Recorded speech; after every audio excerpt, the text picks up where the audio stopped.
राधा स्वामी दयाल की दया, राधा स्वामी जी की सहाय। प्यारी साध संगत जी, एक छोटी जी साखी लेके आया वहाँ, बड़े प्यार ना श्रवण करना जी। दो जी रह रहे सी, काफ़ी देर उन्हों की शादी ਨੂੰ हो चुका, पर उन्होंने घर कोई लाद नहीं सी हैगी। उन्होंने दिल में साध संगत की सेवा करने की भावना बहुत ज़्यादा सी। एक कोई महात्मा सीगा ते वो जो किसी पिंड में जाता हुंदा सी ते पहलों पुछ पड़ताल करता हुंदा सीगा कि इस पिंड में कोई नेक पुरुष हैगा। जो पिंड में उन्होंने पुछया भी कोई नेक पुरुष हैगा ते उन्होंने पिंड वालियां ने कहा भी इत्थे दो जी रहिंदे आ ते वो बहुत ही नेक ने, आए गए की सेवा बहुत ज़्यादा करते हैं, पर संतां महापुरखों के नाल तो उन्होंने ज़्यादा ही लगाव हैगा। वो पुछ के ते उन्होंने घर चल गए महात्मा जी जेह्ड़े सी। महात्मा ने जाके कहा कि मैं पुत्री तुहाडे घर एक दो दिन रहना, क्या मैं रह सकदा? उन्हें कहा बीबी उसने कि महाराज साडे ते बहुत पूर्ण भाग आ, जे तुसीं साडे घर रहो तो होर की चाहिदा। साध संगत जी, जिदन 12 दिन हो गए ना उन्होंने महात्मा नूं उन्हां दे घर रहिंदिआं ते वो कहंदा कि पुत्री हुण मैं जाना वा। ते वो दोवें जी गल विच पल्ला पा के ते बड़े विराग दे नाल बेनती करदे कि जे तुसीं होर कुछ च रह जांदे ते बहुत वधिया सी। ਉਹ ਆਂਦੇ ਵੀ ਤੁਹਾਡੇ ਚਿਹਰੇ 'ਤੇ ਉਦਾਸੀ ਕਿਉਂ ਆ, ਕੀ ਗੱਲ ਵੀ ਤੁਸੀਂ ਇੰਨੀ ਭਾਵਨਾ ਦੇ ਨਾਲ ਹਰ ਇੱਕ ਦੀ ਸੇਵਾ ਕਰਦੇ ਜੇ ਜਿੱਦਾਂ ਤੁਸੀਂ ਮੇਰੀ ਕੀਤੀ ਆ, ਤੇ ਤੁਹਾਨੂੰ ਕਿਸ ਕੋਈ ਚੀਜ਼ ਦੀ ਥੋੜ੍ਹ ਆ? ਤੁਹਾਨੂੰ ਗੁਰੂ ਨੇ ਬਹੁਤ ਕੁਝ ਦਿੱਤਾ ਵਾ। ਉਹ ਆਂਦੇ ਕਿ ਗੁਰੂ ਸਾਹਿਬ ਨੇ बड़ी दया की, उस प्रभु परमात्मा ने सानू हर एक चीज़ दिती है, पर ये चीज़ां किसी काम नहीं हैगियां जिन्ना तक साडे घर कोई लाद नहीं है। वो कहंदा भी महात्मा कि तुसी मेरी बहुत ज़्यादा सेवा 12 दिन की है ਤੇ ਤੁਹਾਡੇ ਕਰਮਾਂ ਦੇ ਵਿੱਚ ਕੋਈ ਲਾਦ ਨਹੀਂ ਸੀ ਹੈਗੀ, ਇਸ ਕਰਕੇ ਤੁਹਾਨੂੰ ਪ੍ਰਭੂ ਨੇ ਕੋਈ ਦਿੱਤੀ ਨਹੀਂ। ਹਾਂ, ਪਰ ਇੱਕ ਗੱਲ ਹੈਗੀ ਆ, ਤੁਸੀਂ ਜਿਹੜੀ ਮੇਰੀ ਸੇਵਾ ਕੀਤੀ ਹੈ ਨਾ 12 ਦਿਨ, ਮੈਂ 12 ਸਾਲ ਵਾਸਤੇ ਤੁਹਾਨੂੰ ਆਪਣੀ ਖੁਸ਼ੀ ਦੇ ਨਾਲ ਇੱਕ ਬੱਚਾ ਦੇ ਸਕਣਾ, ਪਰ ਉਹਦੀ ਉਮਰ 12 ਸਾਲ ਹੋਏਗੀ।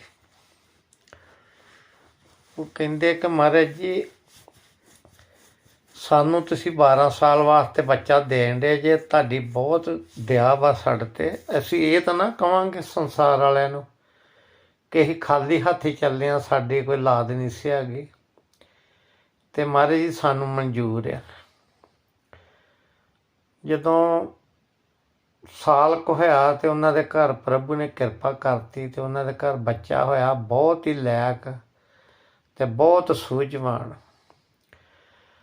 ਉਹਨਾਂ ਦੇ 11 ਸਾਲ ਇਸ ਤਰ੍ਹਾਂ ਲੰਘ ਗਏ ਕਿ ਜਿੱਦਾਂ ਉਹਨਾਂ ਨੂੰ ਕੋਈ ਪਤਾ ਹੀ ਨਹੀਂ ਗਾ ਵੀ ਸਾਡੇ ਬੱਚੇ ਇਹਨੇ ਚੱਲ ਵੀ ਜਾਣਾ ਵਾ। ਜਿੱਦਣ 11 ਸਾਲ ਪੂਰੇ ਹੋਏ ਅਤੇ 12ਵਾਂ ਸਾਲ ਲੱਗਣਾ ਸੀ ਨਾ, ਉਹਨਾਂ ਨੂੰ ਚੇਤਾ ਆ ਗਿਆ ਵੀ ਸਾਡੇ 11 ਸਾਲ ਬੜੇ ਵਧੀਆ ਲੰਘ ਗਏ ਆ, ਅਤੇ ਐਸੇ ਸਾਲ ਆਹੋ 1 ਸਾਲ ਰਹਿੰਦਾ ਵਾ ਇਹਦੀ, ਫਿਰ ਸਾਡੇ ਲੜਕੇ ਦੀ ਮੌਤ ਹੋ ਜਾਣੀ ਹੈ ਅਤੇ ਅਸੀਂ ਇਹਦੇ ਤੋਂ ਬਗੈਰ ਕਿਸ ਤਰ੍ਹਾਂ ਰਵਾਂਗੇ।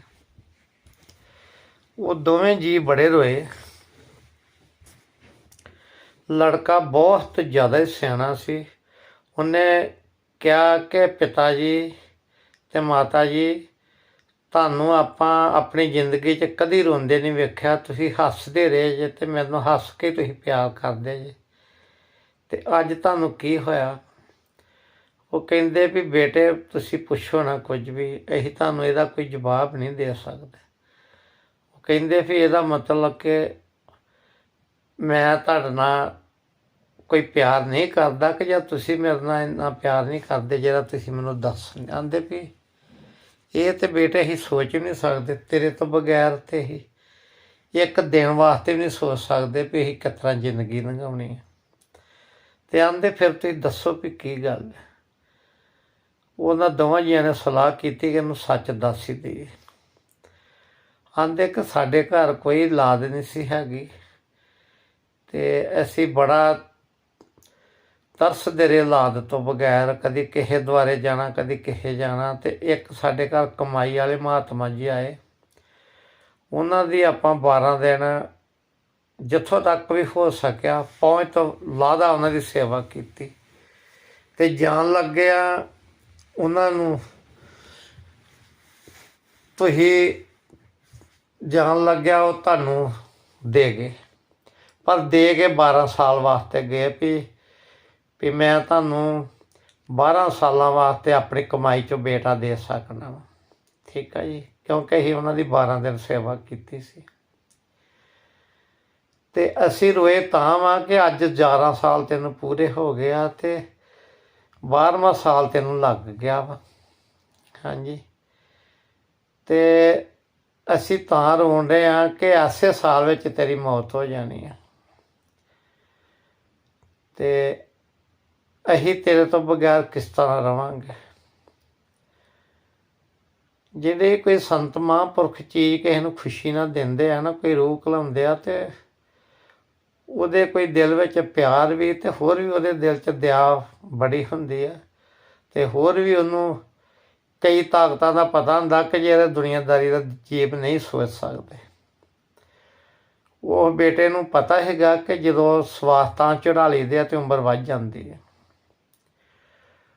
ਉਹ ਕਹਿਣ ਲੱਗਾ ਕਿ ਤੁਸੀਂ ਮੈਨੂੰ 1 ਸਾਲ ਜਿਹੜਾ ਆਪਣੇ ਕੋਲੋਂ ਦੇ ਦਿਓ ਕਿ ਮੈਂ 1 ਸਾਲ ਦੇ ਵਿੱਚ ਕੋਈ ਬੰਦਗੀ ਕਰ ਸਕਾਂ, ਕੋਈ ਪ੍ਰਭੂ ਦਾ ਨਾਂ ਲੈ ਸਕਾਂ। ਅਤੇ ਚੱਲ ਤਾਂ ਮੈਂ ਹੁਣ ਜਾਣਾ ਹੀ ਆ 1 ਸਾਲ ਨੂੰ।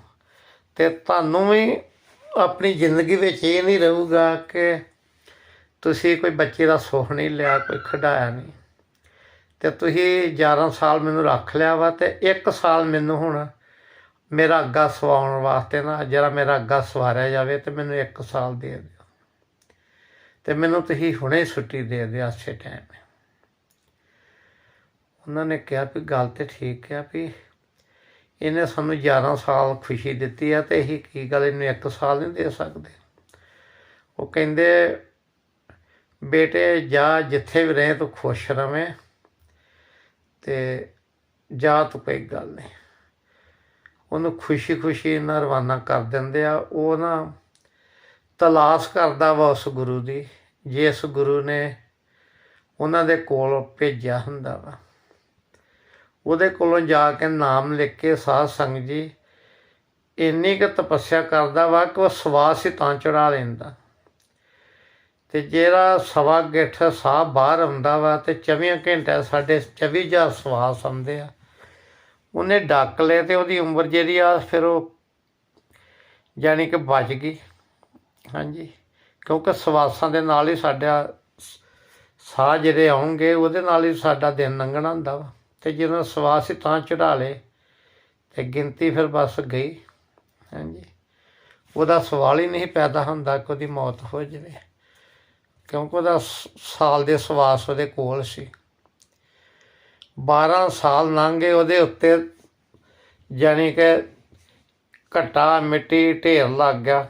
ਸਿਰਫ ਉਹਦਾ ਥੋੜ੍ਹਾ ਬਹੁਤਾ ਸਿਰ ਹੀ ਬਾਹਰ ਸੀ ਅਤੇ ਬਾਕੀ ਸਭ ਮਿੱਟੀ ਦੇ ਵਿੱਚ ਦੱਬਿਆ ਗਿਆ। ਸਾਧ ਸੰਗਤ ਜੀ ਇੰਨਾ ਉਹਦੇ ਉੱਤੇ ਯਾਨੀ ਕਿ ਜਿਹੜਾ ਕਿਸੇ ਚੀਜ਼ ਨੇ ਲੰਘਣਾ ਅਤੇ ਉਹਦੇ ਉੱਤੇ ਘੱਟਾ ਪੈਣਾ, ਪਰ ਉਹਨੇ ਆਪਣੇ ਸਵਾਸ ਨਹੀਂ ਠਾਂ ਸੁੱਟੇ, ਨਾ ਭੁੱਖ ਤਿਆਗ ਦਿੱਤੇ ਇਹਦੀ ਨੀਂਦ ਕੀਤੀ, ਨਾ ਕੋਈ ਗੱਲ। ਸਵਾਸ ਨੇ ਤਾਂ ਚੜਾ ਛੱਡੇ।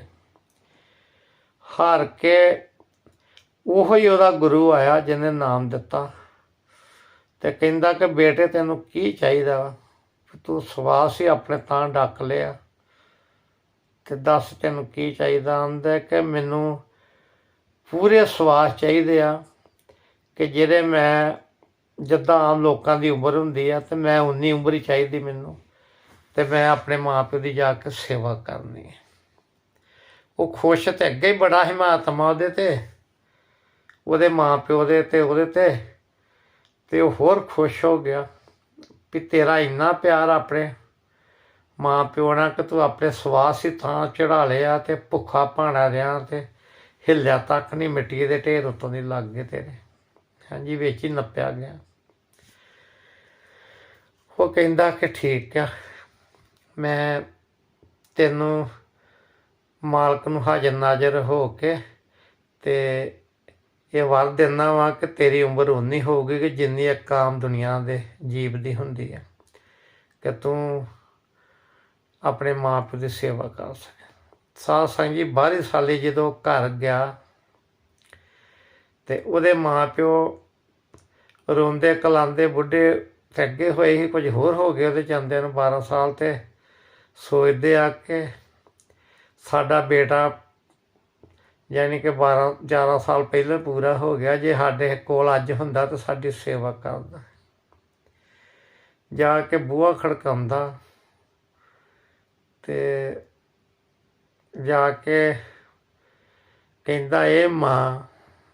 ਜਦੋਂ ਮਾਂ ਲਫ਼ਜ਼ ਪੁਕਾਰਦਾ ਵਾ ਤੇ ਮਾਂ ਦੌੜੀ ਚਲੀ ਆਉਂਦੀ ਦਰਵਾਜ਼ੇ ਨੂੰ ਕਿ ਮੇਰਾ ਪੁੱਤ ਆ ਗਿਆ। ਉਹਦਾ ਘਰ ਵਾਲਾ ਕਹਿੰਦਾ ਵੀ ਭਲੀ ਮਾਨਸੇ, ਮਹਾਤਮਾ ਦਾ ਤੈਨੂੰ ਉਹ ਬਚਨ ਯਾਦ ਨਹੀਂ ਹੈਗਾ ਕਿ ਉਹਨੇ ਕਿਹਾ ਕਿ 12 ਸਾਲ ਦੀ ਉਮਰ ਮਿਲਣੀ ਆ। ਆਂਦੀ ਕਿ ਮੇਰੇ ਪੁੱਤ ਦੀ ਆਵਾਜ਼ ਆ ਮੈਨੂੰ ਸੁਣਾਈ ਦਿੱਤੀ ਤੇ ਬੂਹਾ ਮੇਰੇ ਪੁੱਤ ਨੇ ਖੜਕਾਇਆ। ਉਹ ਕਹਿੰਦਾ ਵੀ ਤੂੰ ਤੇ ਭੋਲੀ ਹੋਈ ਆ, ਕੋਈ ਹੋਰ ਹੀ ਹੋ ਸਕਦਾ। ਆਂਦੀ ਮਾਂ ਦੀ ਆ ਜਿਹੜਾ ਅੰਦਰ ਹਿਰਦਾ ਉਹ ਕਦੀ ਧੋਖਾ ਨਹੀਂ ਖਾ ਸਕਦਾ, ਇਹ ਮੇਰਾ ਪੁੱਤ ਹੀ ਹੈ। ਬੂਹਾ ਲਾਉਂਦੀ ਆ, 11 ਸਾਲ ਦਾ ਬੱਚਾ ਗਿਆ ਹੋਵੇ ਘਰੋਂ ਤੇ 12 ਸਾਲ ਬਾਅਦ ਆਵੇ ਤੇ ਉਹਦਾ ਹੂਰੀਆ ਬਦਲਿਆ ਹੁੰਦਾ ਵਾ, ਤੇ ਨਾਲੇ ਉਹ ਬੰਦਗੀ ਕੀਤੀ ਸੀ ਉਹਨੇ, ਉਹਦਾ ਚਿਹਰਾ ਚੂਰਾ ਸਭ ਤਬਦੀਲ ਹੋਇਆ ਸੀ। ਤੇ ਉਹ ਮੱਥਾ ਟੇਕਦਾ ਆਂਦਾ ਵੀ ਮੈਂ ਵਾਕਈ ਫਕਰ ਨਾ ਕਹਿ ਸਕਣਾ ਵਾ ਕਿ ਤੂੰ ਹੀ ਮੇਰੀ ਮਾਂ ਵਾ। ਤੇ ਉਹ ਕਹਿੰਦੀ ਵੀ ਪੁੱਤੇ ਭਾਣਾ ਕਿੱਦਾਂ ਵਰਤਿਆ, ਕਿੱਦਾਂ ਤੂੰ ਵਾਪਸ ਆਇਆ। ਅਸੀਂ ਤਾਂ ਸੋਚਦੇ ਹਾਂ ਕਿ 11 ਸਾਲ ਪਹਿਲਾਂ ਦਾ ਤੂੰ ਇਸ ਤਰ੍ਹਾਂ ਹੋ ਗਿਆ।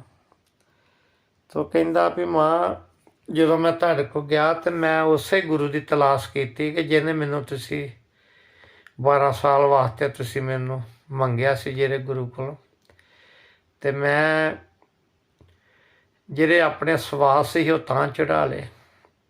ਹਾਂਜੀ, ਤੇ 12 ਸਾਲ ਬਾਅਦ ਉਸੇ ਮਹਾਤਮਾ ਨੇ ਮੈਨੂੰ ਵਰ ਦੇ ਦਿੱਤਾ ਵਾ ਕਿ ਤੂੰ ਪੂਰੀ ਉਮਰ ਜਿੱਦਾਂ ਆਮ ਦੁਨੀਆ ਦੇ ਜੀਵਾਂ ਦੀ ਹੁੰਦੀ ਆ, ਤੇਰੀ ਵੀ ਉਨੀ ਹੋਊਗੀ। ਤੇ ਮੈਂ ਹੁਣ ਤੁਹਾਡੀ ਸੇਵਾ ਕਰਨ ਵਾਸਤੇ ਆ ਗਿਆ ਵਾਪਸ। ਤੇ ਮੈਨੂੰ ਹੋਰ ਆਪਣੀ ਜ਼ਿੰਦਗੀ ਵਿੱਚ ਕੁਝ ਨਹੀਂ ਚਾਹੀਦਾ। ਮੈਂ ਭੁੱਖਾ ਧਿਆਇਆ ਭਾਣਾ ਜਿਸ ਤਰ੍ਹਾਂ ਦਾ ਵੀ ਹੈਗਾ, ਪਰ ਮੈਂ ਆਪਣਾ ਸਰੀਰ ਨਹੀਂ 12 ਸਾਲ ਹਿਲਾਇਆ, ਭੁੱਖਾ ਭਾਣਾ ਹੀ ਰਿਹਾ। ਤੇ ਸਤਿਗੁਰ ਨੇ ਮੇਰੇ 'ਤੇ ਕਿਰਪਾ ਕੀਤੀ ਕਿ ਮੈਨੂੰ ਉਹਨੇ ਜਿੰਦਾ ਰੱਖਿਆ। ਕਿਸ ਵਾਸਤੇ? ਕਿ ਤੁਹਾਡੇ ਦਰਸ਼ਨਾਂ ਵਾਸਤੇ, ਕਿ ਮੈਂ ਆਪਣੀ ਮਾਂ ਪਿਓ ਦੀ ਸੇਵਾ ਕਰ ਸਕਾਂ। ਤੇ ਅੱਜ ਮੈਂ ਖੁਸ਼ ਹਾਂ ਕਿ ਮੈਂ ਆਪਣੀ ਮਾਂ ਪਿਓ ਦੀ ਹੁਣ ਸੇਵਾ ਕਰੂੰਗਾ। ਸਾਧ ਸੰਗਤ ਜੀ, ਜਿੰਨਾ ਵੀ ਆਪਣੇ ਸਤਿਗੁਰ ਦਾ ਕਿਹਾ ਮੰਨਿਆ ਵਾ, ਤੇ ਸਤਿਗੁਰ ਕਮਾਈ ਵਾਲੇ ਹੋਣੇ ਚਾਹੀਦੇ ਆ। ਹਾਂਜੀ, ਜਿੱਦਾਂ ਕਿ ਸਾਡੇ ਸਤਿਗੁਰ ਕਮਾਈ ਵਾਲੇ ਆ। ਤੇ ਜਿਨ੍ਹਾਂ ਦੇ ਸਤਿਗੁਰ ਕਮਾਈ ਵਾਲੇ ਹੁੰਦੇ ਆ, ਉਹਨਾਂ ਦੇ ਜਿਹੜੇ ਸਿੱਖ ਹੁੰਦੇ ਆ ਉਹ ਫਕਰ ਦੇ ਨਾਲ ਆਪਣਾ ਜੀਂਦੇ ਆ, ਫਕਰ ਨਾਲ ਕਹਿ ਸਕਦੇ ਆ ਕਿ ਮੇਰੇ ਗੁਰੂ ਆ। ਹਾਂਜੀ, ਤੇ ਗੁਰੂ ਕਿਸੇ ਨੂੰ ਕਦੀ ਨਿਰਾਸ਼ ਨਹੀਂ ਕਰਦਾ। ਉਹ ਹਰ ਇੱਕ ਦੀਆਂ ਮੁਰਾਦਾਂ ਪੂਰੀਆਂ ਕਰਦਾ ਵਾ, ਝੋਲੀਆਂ ਭਰਦਾ ਵਾ। ਜਿਹੜਾ ਉਹਦੇ ਕੋਈ ਦਰ 'ਤੇ ਜਾਂਦਾ ਉਹਨੂੰ ਖਾਲੀ ਹੱਥੀਂ ਕਦੀ ਵਾਪਸ ਨਹੀਂ ਤੋਰਦਾ। ਹਾਂਜੀ, ਜਿੱਦਾਂ ਉਹਨਾਂ ਉਸ ਲੜਕੇ ਦੀ ਮਦਦ ਕੀਤੀ। ਹਾਂਜੀ, ਤੇ ਉਹ ਲੜਕਾ ਆਪਣੇ ਮਾਂ ਪਿਓ ਦੇ ਸੇਵਾ ਕਰਨ ਜੋਗਾ ਕਾਮਯਾਬ ਹੋਇਆ ਆਪਣੇ ਸਤਿਗੁਰ ਦੇ ਜਰੀਏ। ਉੱਦਾਂ ਅਸੀਂ ਕੱਖ ਨਹੀਂ ਕਰ ਸਕਦੇ। ਹਾਂਜੀ, ਰਾਧਾ ਸਵਾਮੀ ਦਿਆਲ ਕੀ ਦਇਆ, ਰਾਧਾ ਸਵਾਮੀ ਜੀ ਕੀ